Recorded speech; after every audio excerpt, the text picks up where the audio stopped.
Did you know? Apple CEO Tim Cook once said, when making decisions, never focus only on short minus term gains. In a powerful commencement speech at George Washington University, he shared how he found his North Star, the values that guided his life. This speech was so impactful that legendary investor Wen Yangping recommended everyone to watch it at least once. So today, let's listen to Tim Cook and hear what really matters when it comes to your career, your values, and your future. Here's the speech. Class of 2015, congratulations. And congratulations to all the friends and family who supported you along the way. I'm deeply honored to be part of your graduation ceremony, and I sincerely thank you for awarding me an honorary doctorate. Before I begin, I was asked to make a small announcement. You probably heard something like this before. Please turn your phones to silent mode. If you're using an iPhone, that's easy, just flip the switch. But if you're using an unminus Apple phone, please place it in the center, or we have a World Minus class recycling program at Apple. Washington, D.C. is a remarkable place.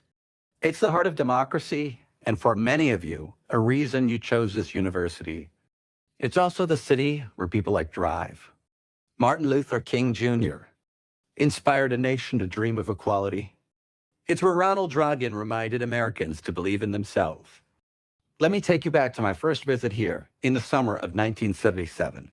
I was just 16 years old, growing up in a small town called Robertsdale, Alabama.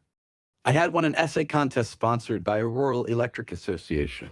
Honestly, I don't remember what my essay was about, only that it was handwritten. Typewriters were too expensive for my family. 2 kids from my county were selected, including me. Before coming to D.C., we visited our state capital and met Alabama's then minus Governor George Wallace. This was the man who, in 1963, stood at the door of a university to block black students from entering. He promoted racial division and fueled distrust between classes, between the South and the North. To me, this meeting was an honor. My hearers were people like Drive, King and President Kennedy, who stood for everything Wallace stood against. Growing up in the South, many people around me didn't speak highly of King or Kennedy. Our history books avoided mentioning slavery and painted a distorted view of the Civil War. I had to learn on my own by going to the public library. That's where I found the true segregation was wrong. I realized equality is a right, not a privilege. That day, I shook Governor Wallace's hand, but it felt like a betrayal of everything I believed in. I felt like I had compromised my soul.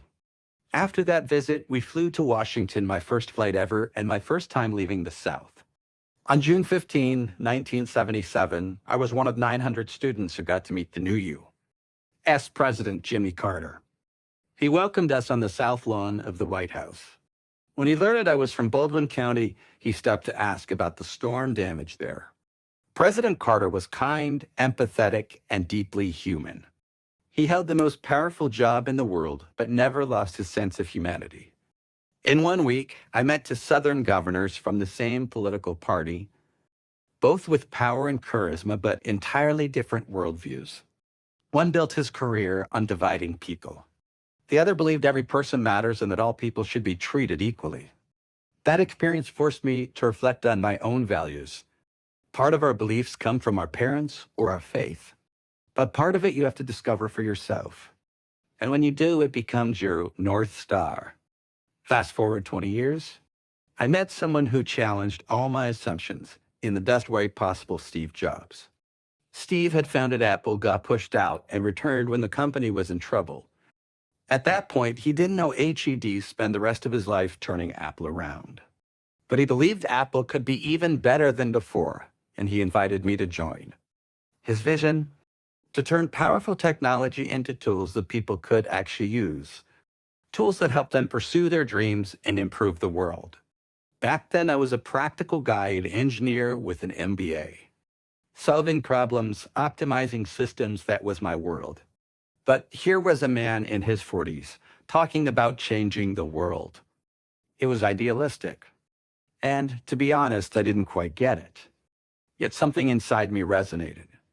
He reminded me of the idealism I might have felt as a teenager. So I joined Apple in 1998, and I've never once regretted it. At Apple, we believe our work should not only improve our own lives, but also improve the lives of others. Our products do incredible things. iPhones help the blind read by reading the screen out loud. People in remote areas access the internet and information. When injustice happens, ordinary people can now record and share it instantly. We believe our impact should go beyond just selling products. We work to support the environment, education, and equality, because we believe a company's values, like a person's, can change the world. And yes, one person can make a difference. That person might be you. Dear graduates, your values matter. They are your North Star. When you follow them, work becomes meaningful. When you don't, work is just a job. The world needs you.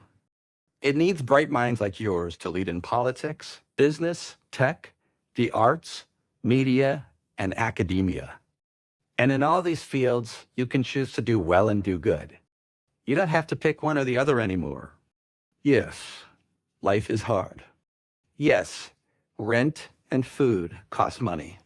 But first find your North Star. Let it guide your job, your choices, your entire journey. Now, I know some of you might be skeptical. That's okay. A healthy dose of doubt is good, especially here in Washington. But too much doubt leads to cynicism, and cynicism is paralyzing. Don't let the loudest voices in the room be the only ones that speak. This is your world to shape, and it needs you. I grew up in the South, and I love where I came from. But I started a new life in Silicon Valley. It's a place where people believe that every problem has a solution. That spirit lies inside Apple too. Back in the 90 seconds, we ran a campaign called Think Different. Each ad featured a black minus and minus white photo of someone who changed the world. Gandhi, Einstein, Jackie Robinson, Amelia Earhart, Miles Davis. These people didn't wait for permission. They followed their values. They made us believe that anything is possible. A friend of mine once said, "The best way to get something done at Apple is to walk into a room full of engineers and say, 'This can't be done.'" We don't accept that. And neither should you. Whatever path you choose, there will be critics and naysayers. People who mean well, but do little. People who talk, but don't act. Dr. King once said in his letter from Birmingham jail that change doesn't just come from bad people, but from good people who stay silent. So don't be a bystander. Step onto the stage. There are still injustices to fight, diseases to cure, and dreams to pursue. Don't be afraid to take risks. Don't listen to the cynics. And never forget, while history is rarely made by one person, when it is that person can be you. Must be you. Has to be you. Congratulations, class of 2015. Let's take a picture together because this right here is the most beautiful sight in the world. Thank you.